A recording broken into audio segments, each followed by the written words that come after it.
श्रीमद् भगवद गीता कक्षा 64 अध्याय 6। कल एक प्रकरण पूरा हुआ था कि आत्मोपम्येन सर्वत्र समम पश्यति योर्जुन सुखम वा यदि वा दुखम स योगी परमो मता। योगी का लक्षण यहाँ पर एक प्रकार से सामान्य शब्दों में बड़ा सुंदर चित्रण कर दिया है। योगी का लक्षण बता दिया है कि अपनी आत्मा की उपमा से सर्वभूतेषु समम तुल्यम पश्यति। जो व्यक्ति अपनी आत्मा की उपमा सब भूतों में समान रूप से देखता है। किस तरह समान रूप से? यथा मम सुखम इष्टम, जैसे मुझे सुख इष्ट है ऐसे सभी को सुख इष्ट है। सर्व प्राणिनाम सुखम अनुकूलम। और दूसरी तरफ कि जैसे मेरे को दुख प्रतिकूल है इसी प्रकार सब प्राणियों को दुख प्रतिकूल है। इस रूप में जो देखता है तो बस उसका जीवन अहिंसक हो जाता है। और जो व्यक्ति अहिंसक हो जाता है सारे यम नियमों का व्यावहारिक रूप उसके जीवन में घटित हो जाता है।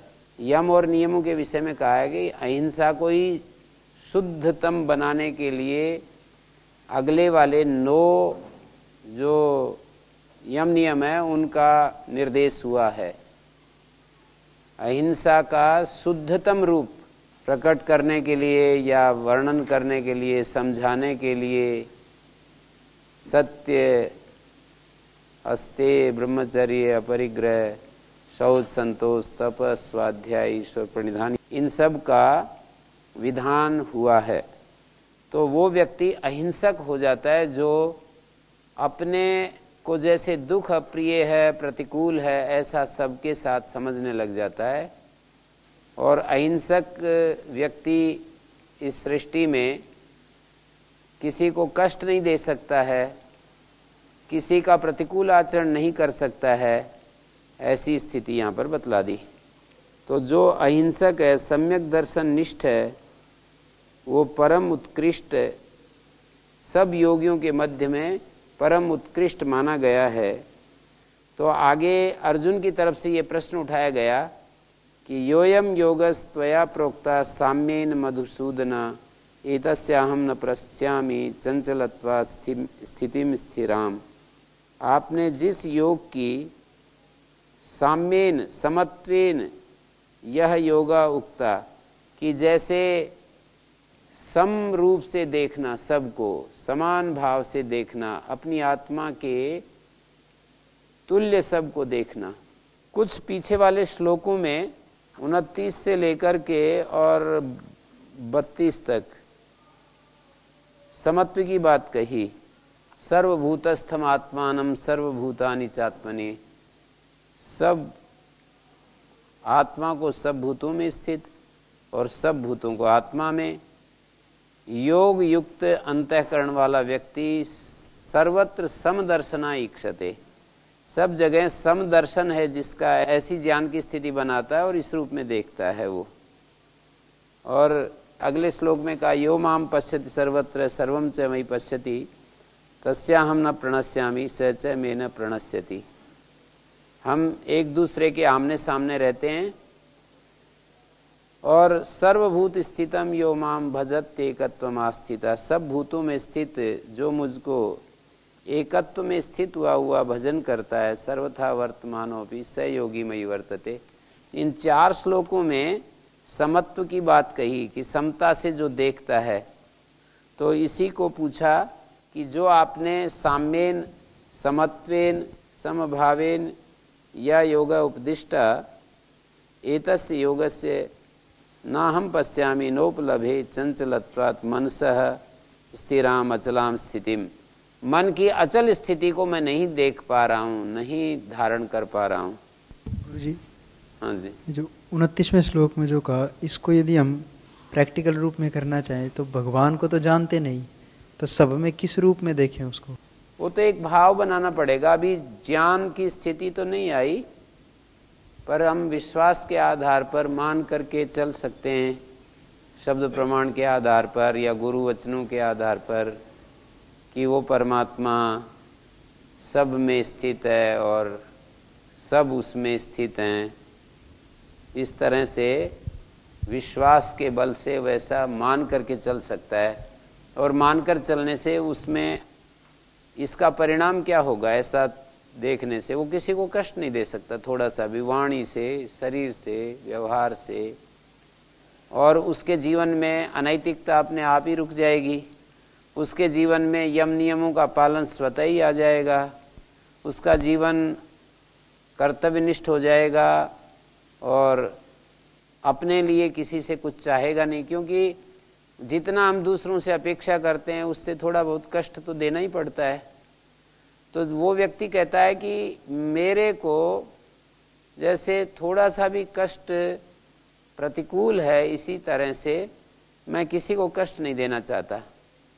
तो उसके जीवन में ये भाव अपने आप ही धीरे धीरे प्रतिष्ठित हो जाएंगे और वो प्रेम से भर जाएगा। उसके चित्त में द्वेष भाव, उसके चित्त में जो घृणा और जुगुप्सा इत्यादि इत्यादि जो भाव कहे जाते हैं वो सब हट जाएंगे, और वो शुद्ध होते होते अंत में जाकर के उस एकत्व की स्थिति में पहुंच जाएगा और ज्ञान भी हो जाएगा। अभी जो विश्वास है, आज का विश्वास कल के लिए ज्ञान में बदलने के लिए एक आधार बन जाता है। दो धाराएं, पहले जो जानते हैं वो बाद में मानने लगते हैं, और जो पहले मानते हैं वो जानने लगते हैं। ज्ञानी लोग एक एक बात को छानबीन करते हुए चलते हैं, जैसे नेति नेति के द्वारा ये भी मेरा स्वरूप नहीं है, ये भी मेरा स्वरूप नहीं है। मैं को पकड़ करके जो साधना करते हैं वो ज्ञानी होते हैं।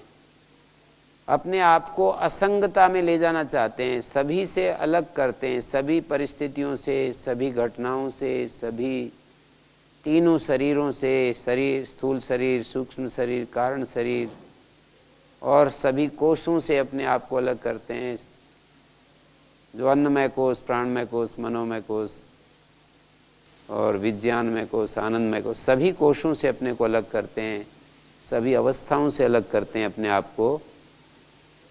जागृत, स्वप्न, सुसुप्ति, इन तीनों अवस्थाओं से अपने आप को अलग करते हैं। और तुरीयावस्था एक होती है, उससे भी तुरीयावस्था में एक अलग बात, तुरीयावस्था में जो घटित होता है वो होता है, अवस्था से तो वो भी अतीत है। माने एक जागृत अवस्था, स्वप्न अवस्था, सुसुप्त अवस्था और तुरीयावस्था। तुरीयावस्था में एक घटित होता है जो वो है आत्मा, तुरीयावस्था से तो वो भी अलग है। तो अवस्थाओं से अतीत, परिस्थितियों से अतीत, शरीरों से अतीत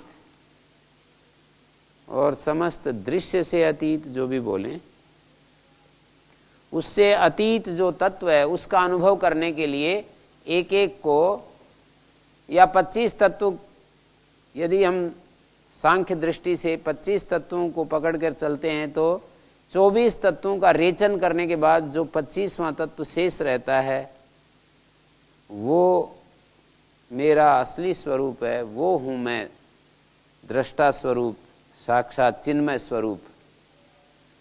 तो ये ऐसा जो जान लेते हैं उसको सर्वत्र फिर मान लेते हैं, वो उसी चिन्मय स्वरूप को सर्वत्र स्वीकार कर लेते हैं।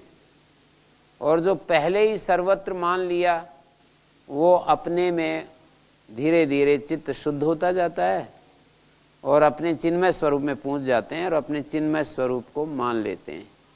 ये तो कहा ही जाता है कि जो हम जानते हैं उसको मान लो और जो मानते हैं उसको जान लो, बस सारा शास्त्रों का सार आ जाता है। कष्ट ये होता है कि जो हम जानते हैं उसको मानते नहीं, और जो मानते हैं उसको जान नहीं पाते हैं। मान लिया तो अंधविश्वास बना रहता है, और अंधविश्वास में चलते चलते उसको जान नहीं पाते। अंधविश्वास जो है जानने में बाधक होता है। और जो जानते हैं, जैसे हमने शब्द प्रमाण से, अनुमान प्रमाण से जान भी लिया, शब्दों के माध्यम से जान लिया तो अंदर से उसको मान नहीं पाते, स्वीकार नहीं कर पाते, तो उससे हमारे को जो लाभ मिलना चाहिए जानने का वो नहीं मिल पाता है।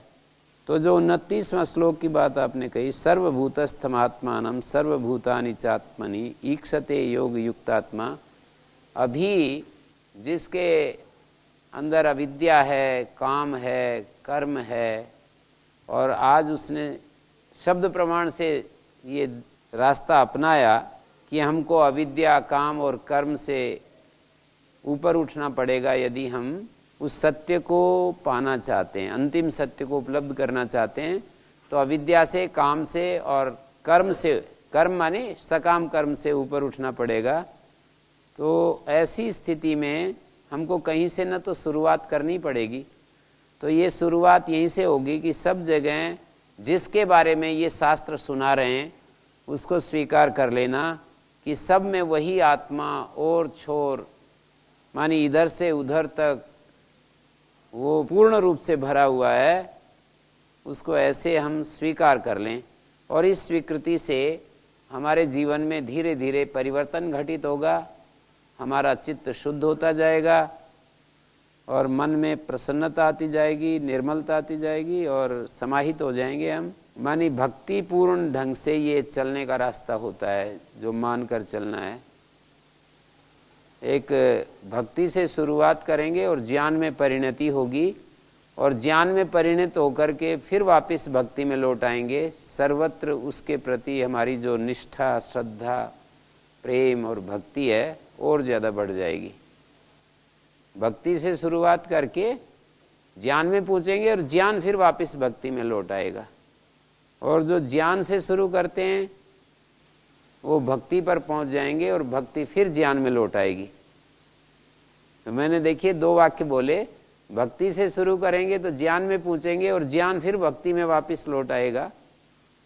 और यदि ज्ञान से शुरू कर रहे हैं, ज्ञान का अर्थ होता है पृथक्करण। ज्ञान एक पृथक्करण की प्रक्रिया है। तो पृथक्करण की प्रक्रिया से हम अपने स्वरूप में पहुंच जाएंगे।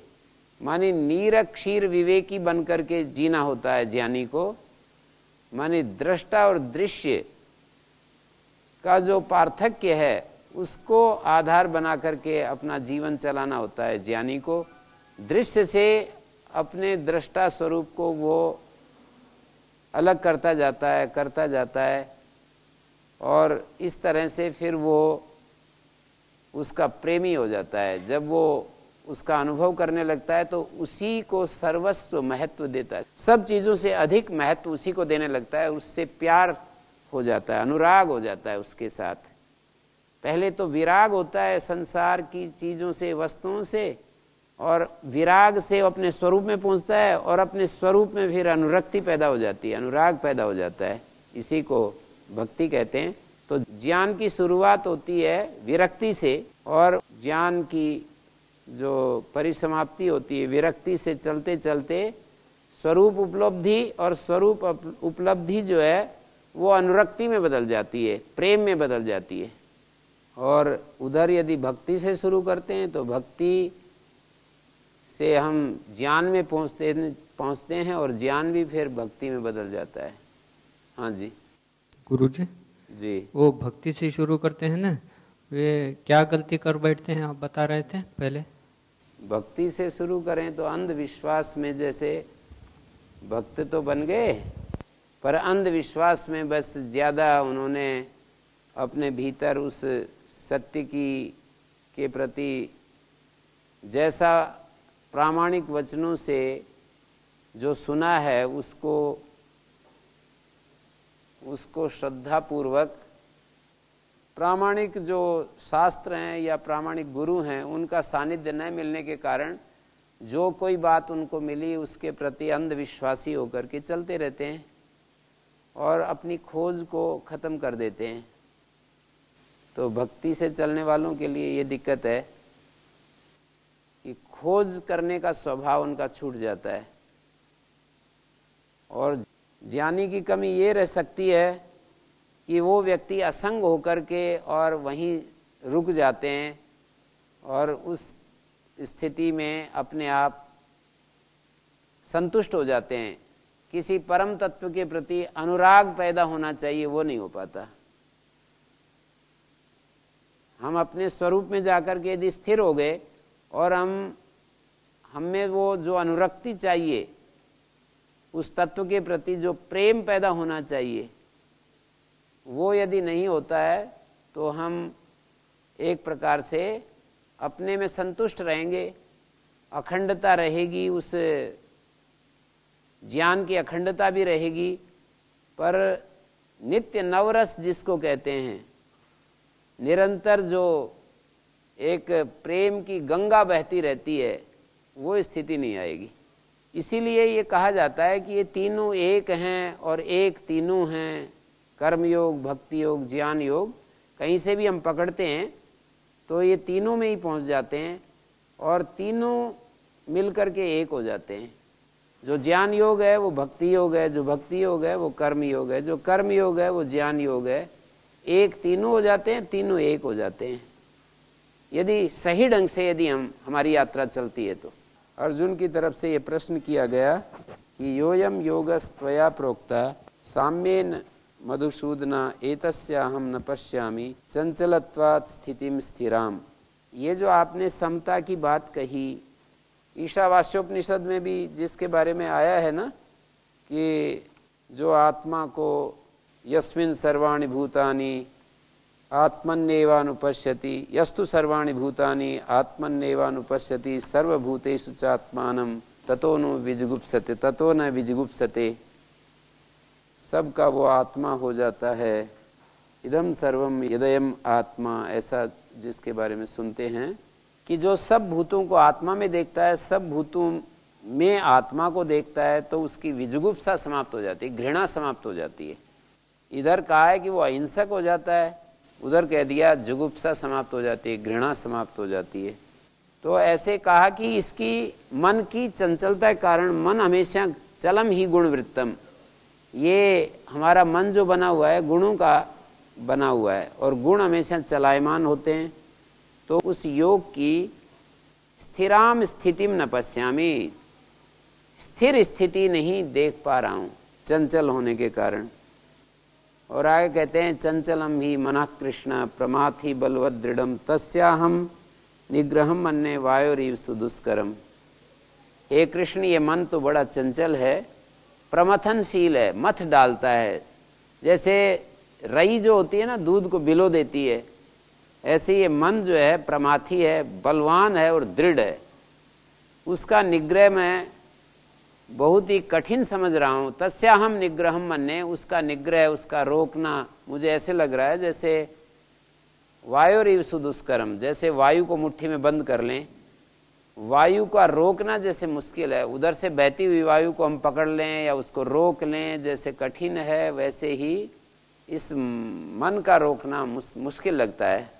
ये प्रश्न इन्होंने रखा, श्री भगवान गुरु की तरफ से उत्तर दिया जा रहा है कि असंशयम महाबाहो मनो दुर्निग्रहम चलम। हे महाबाहो, निश्चय ही ये मन जो है कठिनता से निग्रह, नियंत्रण करने योग्य है। दुर्निग्रहम, मुश्किल से वश में आने वाला है, चंचल है, इसमें कोई संशय की बात नहीं।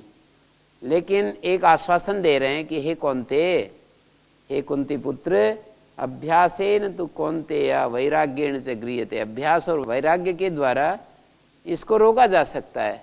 ये आश्वासन है भगवान गुरु की तरफ से। हम सबको आश्वासन है कि अभ्यास और वैराग्य का आश्रय लेकर के हम इसको रोक सकते हैं। मानिए असंभव नहीं बताया। गुरुजी, ये 33वें श्लोक में बताया है कि मन की चंचलता के कारण मैं इस योग की स्थिति में स्थिर नहीं हो पा रहा हूँ। अर्जुन ने भगवान कृष्ण से कहा है। और पहले भी आया था कि वे अर्जुन अभी उनका सभी में अपनापन और वो देखते हैं, आत्मात्मीय भाव है, मैं मेरा। फिर भी ये सब होने के बाद भी भगवान कृष्ण ने अर्जुन को जो है गीता का उपदेश दिया, ईश्वर साक्षात्कार अर्जुन को कराया है। वहीं दूसरी तरफ भीष्म है जिनमें वो ब्रह्मचर्य प्रतिष्ठित है, एक यम जो आता है योग दर्शन में वो प्रतिष्ठित है, और दूसरे वो है युधिष्ठिर हैं जिनमें सत्य प्रतिष्ठित है, कहते हैं यम एक उनमें प्रतिष्ठित है, उसके बाद भी भगवान ने जिनका मन चंचल है और जिनके अभी आत्म स्वभाव भाव नहीं गए उनको ईश्वर साक्षात्कार या विवेक ज्ञान दिया, उसका कोई कारण? तो इसमें क्या पूछना चाहते हैं? मतलब उन्हें नहीं दिया, भीष्म को और युधिष्ठिर को पात्र ना बना के अर्जुन को पात्र बनाए।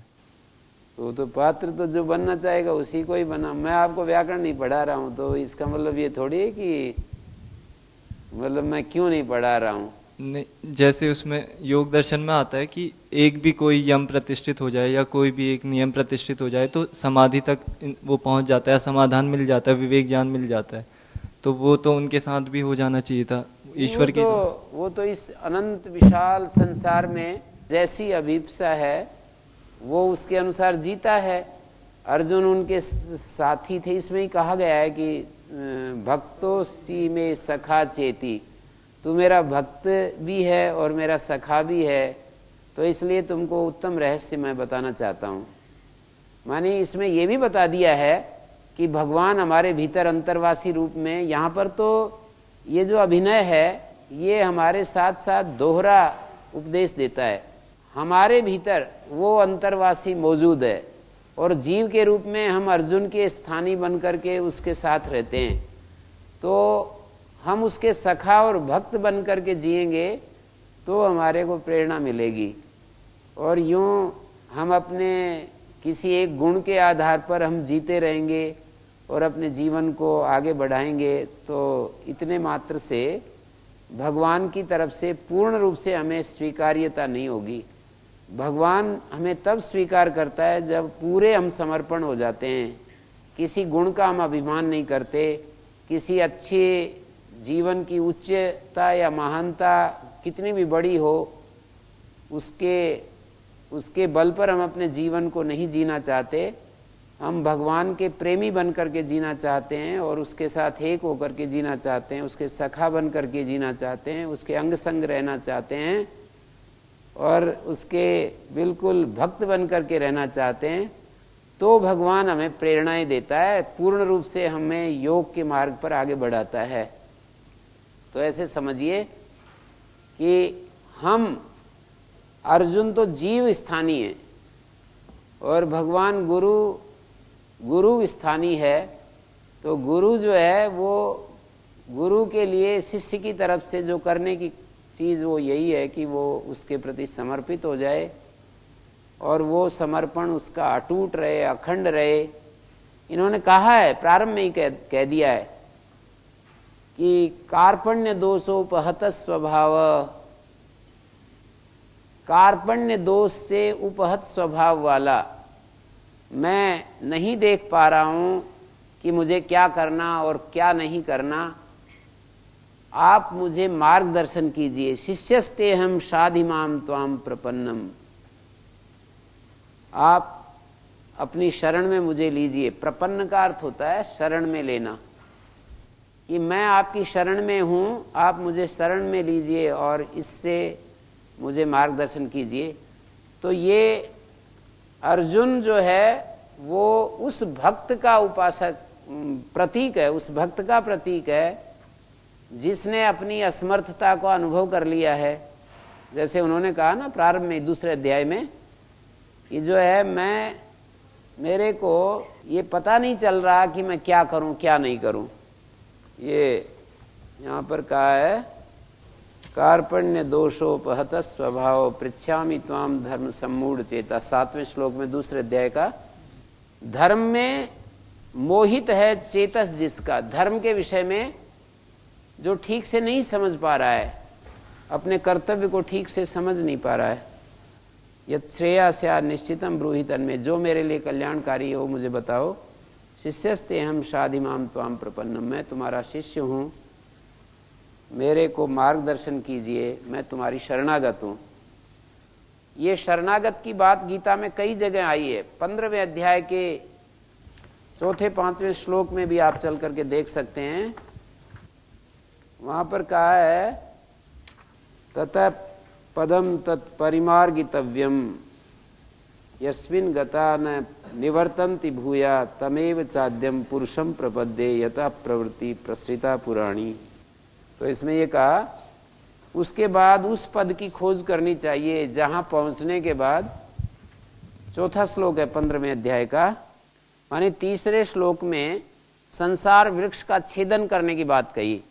न रूपमस्य तथोपलभ्यते नान्तो न चादिर न च संप्रतिष्ठा। इस संसार वृक्ष का जो रूप वर्णन किया प्रारंभ में, ऊर्ध्वमूलम अधःशाखम अश्वत्थम प्राहुरव्ययम छंदांसि यस्य पर्णानि यस्तम वेद न वेदवित्। न रूपमस्य तथोपलभ्यते। यहाँ पर इस दुनिया में इस वृक्ष का वैसा रूप जैसा आपने वर्णन किया हमें दिखाई नहीं देता, उपलब्ध नहीं होता। इसका न अंत है न आदि है, न इसकी कहीं आधार भित्ति हमें दिखाई देती है, कहीं ये पर टिका हुआ है ऐसा हमको दिखाई देता है। न च संप्रतिष्ठा, माने न तो आदि है न अंत है, या इसकी संप्रतिष्ठा, इसकी सम्यक जो स्थिति है, संप्रतिष्ठा है, वो भी हमें नहीं उपलब्ध होती। मानी स्थिति कथम तिष्ठति ये भी नहीं पता चल रहा है। अश्वत्थमेनम सुविरूढ़ मूलम, ये संसार वृक्ष इतना मजबूत मूल वाला है, सुविरूढ़ मूल है, इसका मूल बड़ा दृढ़ता से जमा हुआ है इस संसार वृक्ष का। ये संसार वृक्ष क्या है? ये सारा संसार वृक्ष ही है जो हम इंद्रियों के द्वारा, स्वयं इंद्रियां और इंद्रियों के द्वारा जो हम अनुभव करते हैं, मन और मन के द्वारा जो अनुभव करते हैं, बुद्धि और बुद्धि के द्वारा जो हम देखते हैं, निश्चय करते हैं, ये मेरे लिए सुखदायी, मेरे लिए दुखदायी, ये सब संसारी है। तो ये इतना सुविरूढ़ मूल है। अश्वत्थमेनम सुविरूढ़ मूलम असंग शस्त्रेण दृढ़ेन चित्वा। वैराग्य के शस्त्र से इसको काटकर इस संसार वृक्ष को असंग शस्त्र के द्वारा छिन्न भिन्न करके ततः उसके बाद उस पद की खोज करनी चाहिए। मानी वैराग्य से शुरुआत होती है। कहते हैं ना कि हम कहाँ से शुरू करें, तो इस संसार वृक्ष को समझें और इसको वैराग्य शस्त्र से काट कर फिर उस पद की खोज करनी चाहिए जहां से वापस नहीं लौटना पड़ता। तमेव चाद्यम पुरुषम प्रपद्ये। और ये विचार करना चाहिए कि मैं उस आद्य पुरुष की शरण में हूँ। यतः प्रवृत्ति प्रसृता पुराणी, जिससे ये सनातनी जो प्रवृत्ति है, कर्म की जो प्रवृत्ति है, सकाम कर्मों की जो ये प्रवृत्ति है, जहाँ से चालू होती है, चेतना के आधार से ही तो ये हम, चेतना के आधार से ही तो हमारे भीतर अविद्या, काम, कर्म, इन सब को जन्म मिलता है। जैसे पत्थर में तो इस तरह की इच्छा नहीं होती है कि मैं ऐसा बन जाऊं, वैसा बन जाऊं, मेरे को ये मिल जाए, वो मिल जाए। तो यथा प्रवृत्ति प्रसृता पुराणी, जहाँ से ये पुरानी प्रवृत्ति, सनातनी प्रवृत्ति प्रसृता अस्ति, जहाँ से ये फैली है। यस्मात् पुरुषात् संसार माया वृक्ष प्रवृत्ति प्रसृता। जिस पुरुष के निमित्त से ही यत, यहाँ पर ल्यब लोपे पंचमी, यस्मात् हेतु में भी पंचमी हो सकती है। जिस हेतु से या जिसका आश्रय लेकर, यम आश्रित्य पुराणी प्रसृता चिरंतनी प्रवृत्ति प्रसृता अस्ति। तो मैं आपको ये दिखाना चाह रहा था, तमेव चाद्यम पुरुषम प्रपद्ये, मानी वो आदि में होने वाला पुरुष, सबसे आदि में वही है। ना सदासी न सदासी तदानिम, जैसे नासदी सूक्त में वर्णन मिलता है कि एक ही तत्व अपनी शक्ति के साथ प्राणन क्रिया कर रहा था, श्वास ले रहा था। तो तमेव चाद्यम पुरुषम प्रपद्ये, उस आदि में होने वाले पुरुष को, इन सब से पहले होने वाला, ये कुछ भी नहीं था जो दिखाई देता है, तो इन सब से पहले वाला वो जो आद्य पुरुष है, उसकी मैं शरण ग्रहण करता हूं। तमेव आद्यम, ऐसे विचार करना चाहिए। ये कहा ना, संसार वृक्ष को काटकर फिर उसकी खोज करनी चाहिए, उस वैष्णव पद को खोजना चाहिए जहां जाकर के वापस नहीं लौटते। न आवर्तन्ते भूया पुनः संसाराय न आगच्छन्ति, संसार के लिए फिर नहीं आते, लौटना नहीं पड़ता। कैसे मार्गण, परिमार्गण कैसा है, उसकी खोज कैसे करनी चाहिए, उसका तरीका बता रहे हैं कि तमेव आद्यम पुरुषम प्रपद्ये। ये उसका तरीका है, उसकी खोजने का तरीका है।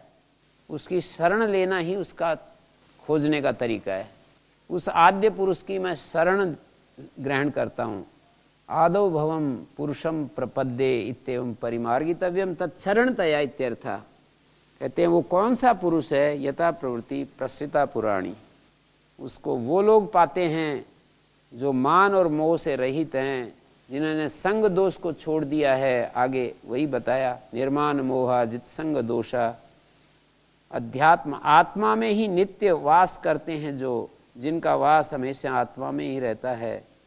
अध्यात्म नित्या, परमात्म स्वरूप के आलोचन में जो नित्य तत्पर रहते हैं। विनिवृत्त कामा, जिनकी लौकिक कामनाएं हट गई हैं। निर्लेप रहते हैं, द्वंद्वैर विमुक्ता। सुख दुख संजय, सुख दुख संजयक जो द्वंद्व हैं उनसे जो विमुक्त रहते हैं।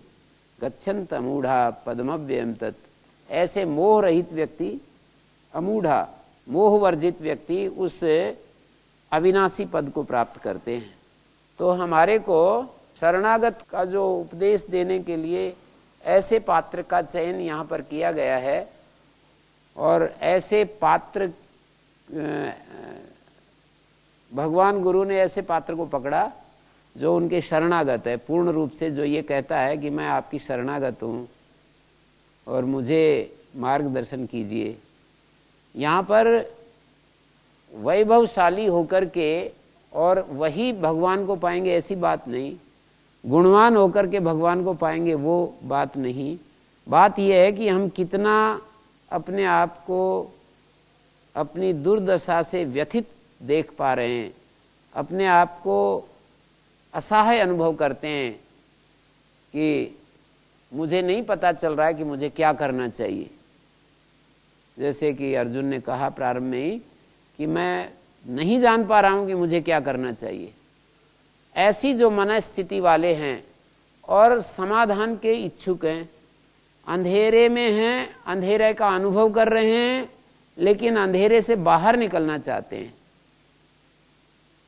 ऐसे जो लोग हैं वो गीता के अर्जुन के प्रतिनिधि बन करके जी रहे हैं, ऐसा समझना चाहिए। हम भी यदि इसी स्थिति में हो जाएं, हमारे अंदर भी अर्जुन जैसी मन स्थिति पैदा हो जाए कि हम अपने आप को ऐसा अनुभव करने लगें, मुझे पता नहीं चल रहा कि मुझे क्या करना क्या नहीं करना, मैं तो कंफ्यूज्ड हो गया हूँ, मेरा मन जो है वो विचलित हो गया है और मैं रास्ता खोज रहा हूँ, मैं चाहता हूँ कि इस दुर्दशा से बाहर निकलूँ और अपने भगवान को, जो अपने आप को भगवान के लिए न्योछावर करने के लिए तत्पर हैं कि आप जैसा कहेंगे वैसा करूँगा, आप मुझे रास्ता दिखाइए। अभी आप बता रहे थे शरणागति में खोज शुरू होती है जी, वो कैसे? 15वें अध्याय का कि संसार का तो असंग शस्त्र से मुझे इस संसार से जो चाहिए वो नहीं मिल पा रहा है, ये है असंग शस्त्र से इस संसार का छेदन करना। और ततः पदम तत्परिमार्गितव्यम, उस पद की खोज करनी चाहिए जहां से वापस नहीं लौटते। उस खोज का तरीका क्या है? तमेव चाद्यम पुरुषम प्रपद्ये। उस खोज का जो स्वरूप है वो ये है कि मैं उसकी शरण में हूँ और उसकी तरफ से जो प्रेरणाएं, जो मुझे भीतर संदेश, जो निर्देश, उनको मैं मजबूती से समझूं और उन पर चलूं, तब उसकी मैं शरण में हूँ।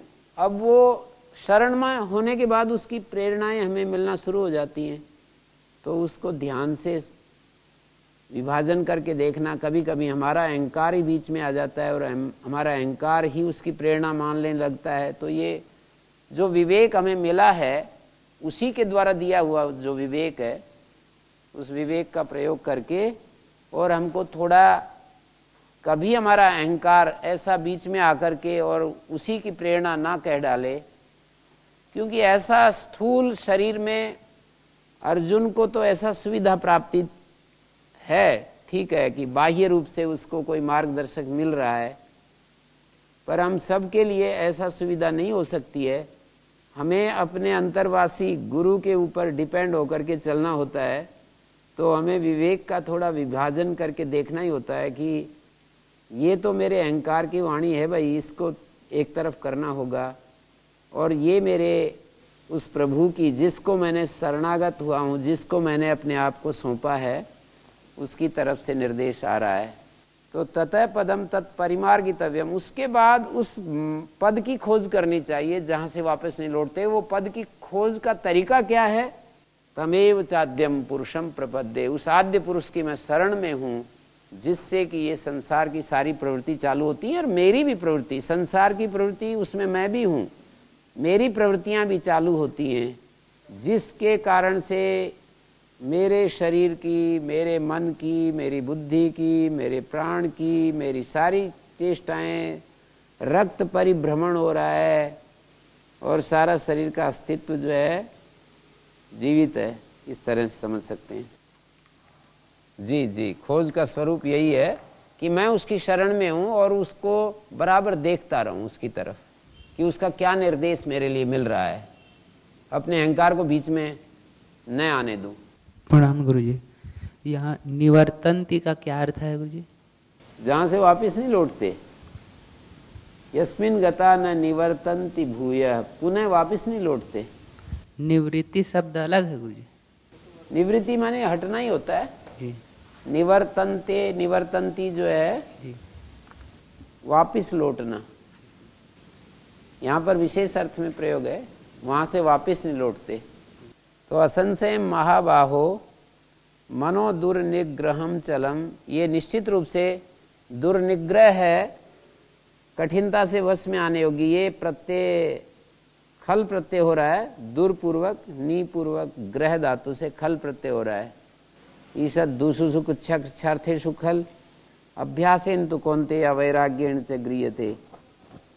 ये कौन्तेय अभ्यास और वैराग्य के द्वारा, अभ्यास और वैराग्य के द्वारा इसको मन को रोका जा सकता है, मन को वश में किया जा सकता है। और आगे 36वें श्लोक में ये कहते हैं असंयत आत्मना, एक बहुत ही वार्निंग के साथ, किंतु अभ्यासेन, तो अभ्यास क्या है? कहते हैं चित्त भूमो कस्यांचित समान प्रत्यय आवृत्ति चित्तस्य वैराग्यम नाम दृष्टादृष्ट भोगेषु दोष दर्शनाभ्यास वैतृष्ण्यम तेन च वैराग्येण गृह्यते। विक्षेप रूपा प्रचारश्चित्तस्य एवं तन्मनो गृह्यते निगृह्यते निरुध्यते। अभ्यास क्या है? अभ्यासेन तो अभ्यासो नाम, अभ्यास और वैराग्य की व्याख्या की है भगवान शंकराचार्य जी ने। वो कहते हैं कि अभ्यास क्या है? हमारी चित्त की जो भूमि है, जो भी भूमि है, कस्यान चित्त समान प्रत्यय आवृत्ति, किसी विशेष भूमि में, चित्त भूमो कस्याम चित्त, जैसे एकाग्र भूमि में चित्त की 5 भूमियां होती हैं, क्षिप्त, मूढ़, विक्षिप्त, एकाग्र, निरुद्ध। तो एकाग्र भूमि में समान प्रत्यय आवृत्ति, योग दर्शन में कहा है ना, ततः पुनः शांतोदितो तुल्य प्रत्ययो चित्तस्य एकाग्रता परिणाम, या फिर समाधि परिणाम के लिए कहा है कि सर्वार्थता एकाग्रतयो क्षयोदयो चित्तस्य समाधि परिणाम। तो वो एक स्थिति है अभ्यास। फिर निरोध परिणाम वाली स्थिति को भी अभ्यास। तीनों स्थितियों में कस्यांचित चित्त भूमो, किसी एक चित्त भूमि में, निरोध भूमि में, एकाग्र भूमि में या समाधि की स्थिति में, वहाँ पर योग दर्शन में कहा कि व्युत्थान और निरोध संस्कार जो होते हैं, व्युत्थान निरोध संस्कारयो अभिभव प्रादुर्भावो निरोध क्षण चित्तान्वयो चित्तस्य निरोध परिणाम। चित्त का निरोध परिणाम क्या होता है? व्युत्थान निरोध संस्कार। व्युत्थान संस्कार और निरोध संस्कार होते हैं। उन व्युत्थान संस्कारों का दबना और निरोध संस्कारों का प्रादुर्भूत होना, निरोध कालिक चित्त में संबद्ध रहने वाला ये निरोध परिणाम होता है। निरोध अवस्था में जो चित्त होता है हमारा, चित्त रूपी धर्मी में निरोध धर्म उत्पन्न होता है। माने वृत्तियों का जो निरोध है, वृत्तियों का पूर्ण निरोध है। ध्यानम निर्विषय मना, जब हमारा मन निर्विषय हो जाता है तो उसको निरोध अवस्था कहा है। ध्यान की 2 व्याख्याएं की जाती है, एक निर्विषयम, एक विषयम। ध्यानम निर्विषय मना, निर्विषय अवस्था का नाम ध्यान है या एक विषय वाली अवस्था का नाम भी ध्यान है।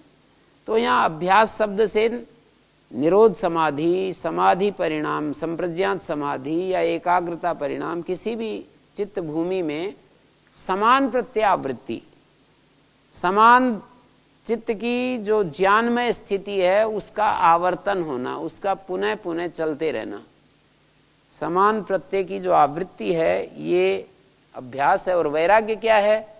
दृष्टानुश्रविक विषय वित्रेषण से वशीकार संज्ञा वैराग्यम, वही दे दिया यहाँ। दोष दर्शन अभ्यास से, दोषों को देखने के कारण विषयों में दोष दर्शन के अभ्यास से, दृष्टादृष्ट भोगेशु, दृष्टादृष्ट भोगों में दोष दर्शन के अभ्यास से जो वैतृष्ण्य है, जो तृष्णा राहित्य है, उसको वैराग्य कहते हैं।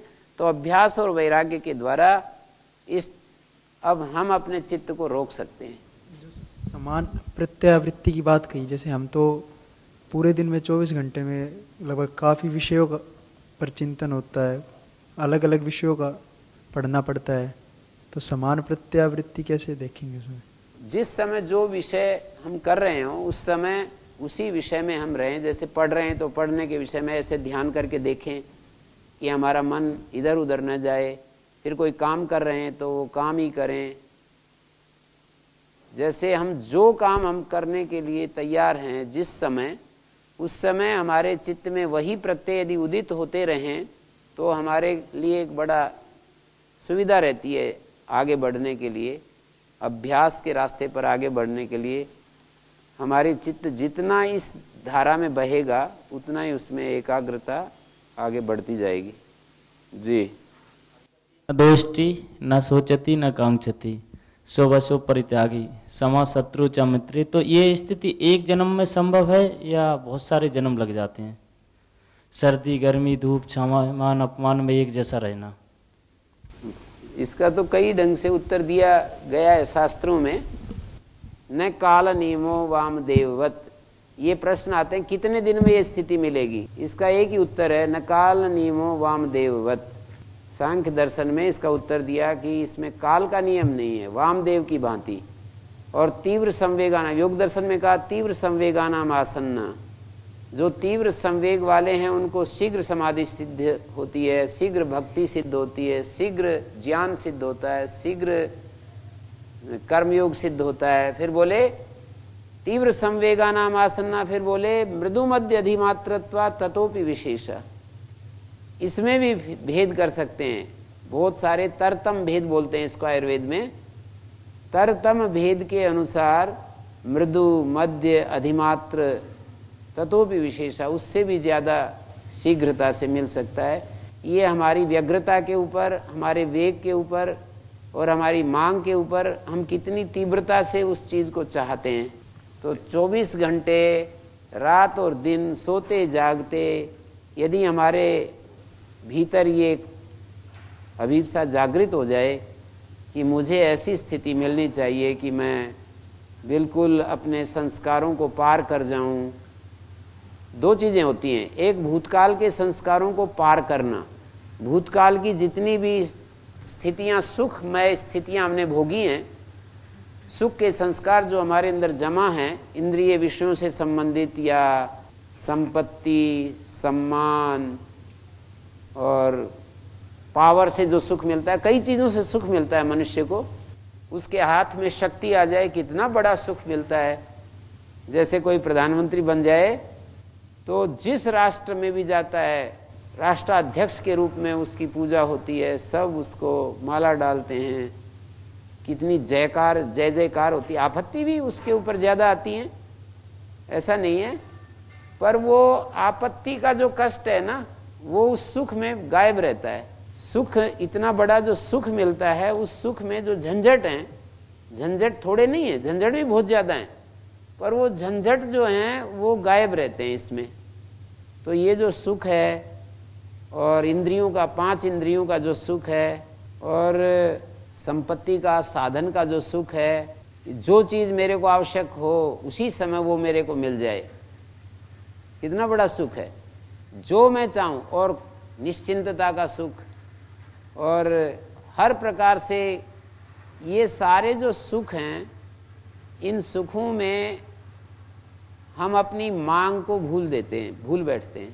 हमारी आंतरिक जो मांग है पूर्ण असंगता की, पूर्ण प्रेम की, पूर्ण निर्भयता की, निर्विकारता की, पवित्रता की, शुद्धता की, पूरा अप्रयत्न स्थिति, सहज स्थिति, ये बड़ी बड़ी चीज़ें जो मैं शब्द बोल रहा हूँ, ये एक हमारी सबकी मांग है, मानी मनुष्य मात्र की ज़रूरत है। ये हर मनुष्य चाहता है कि मैं सहज रहूं, हर मनुष्य चाहता है कि मैं भार रहित जीवन जीऊं, हर मनुष्य चाहता है कि मेरे जीवन में कभी भी द्वंद्व न आए। किसी प्रकार के जो आप श्लोक में बोल रहे हो, ये द्वंद्व ही तो हैं, विपरीत जोड़े, कहीं हर्ष और शोक, कहीं लाभ और हानि, कहीं सुख और दुख, कहीं भूख और प्यास, कहीं सुख और दुख, कहीं मान अपमान, जय पराजय, ये सारे विपरीत जो जोड़े हैं हमें सताते रहते हैं। हर एक की मांग है कि मैं द्वंद्वों से ऊपर उठूं। जैसे इसमें ऊपर बताया ना, जगह जगह अभी 15वें अध्याय का श्लोक पढ़ रहे थे कि द्वंद्वों से, सुख दुख संजग द्वंद्वों से वो व्यक्ति पार चले जाते हैं। गच्छन्त्यमूढ़ा पदमव्ययम तत्, जो अविनाशी पद है उसको प्राप्त कर लेते हैं। तो हमें सुख की जो लालसा है वो इतनी तीव्र है कि हमारे को सामान्य रूप से इस संसार से ऊपर नहीं उठने देती। मैंने इस पर बड़ा विचार किया, घंटों महीनों वर्षों विचार किया है कि ये क्या चक्कर है कि इतने झंझट होते हुए, सुखों को पाने में इतना झंझट होते हुए, और ये जो आध्यात्मिक जीवन है इतना सहज है, इतना प्रेम से, सहजता से, आनंद से भरा हुआ है। ऐसी क्या चक्कर है कि इस जीवन को तो स्वीकार नहीं करता मनुष्य, और झंझट भरे इस जीवन को स्वीकार कर लेता है। तो इतना वेग है, जैसे कि एक मेरे मित्र जो थे साथ साथ बैठे हुए थे, मैंने एक ऐसी कैसेट चलाई कि उसमें जो है वो प्रवचन, तो बोले ये प्रवचन दुनिया भर के आप सुनाते रहते हो, तो आपके पेट नहीं भरा है इन प्रवचनों को सुन के, कुछ बात करो ना और काम की।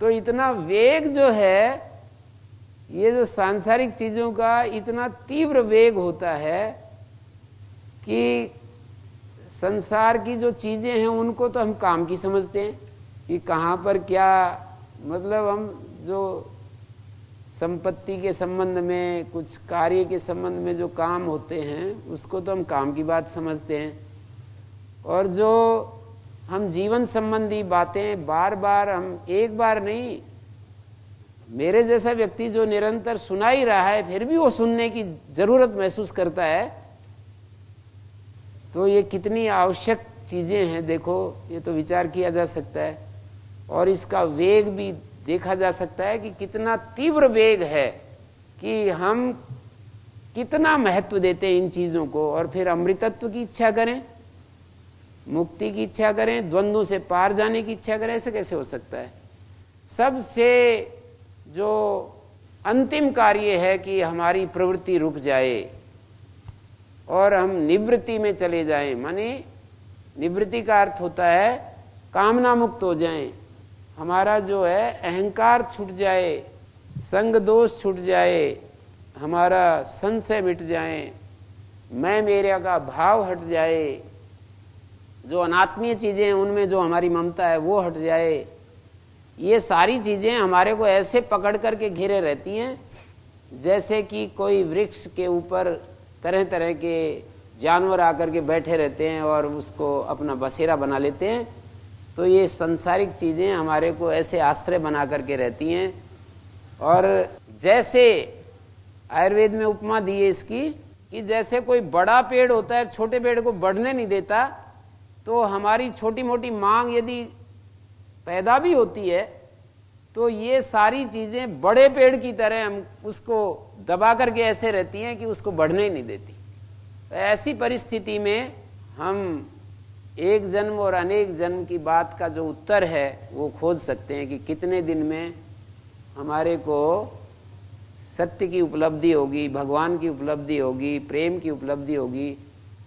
जितनी हमारे वो एक मोटा सा उदाहरण है कि भाई चूरमा में जितना मीठा डालेंगे मीठा हो जाएगा, कम डालेंगे कम हो जाएगा। हम अपने पुरुषार्थ को, अपने एफर्ट्स को जितना लगाएंगे चीज़ें प्राप्त हो जाएंगी, और नहीं लगा पा रहे तो नहीं होगी।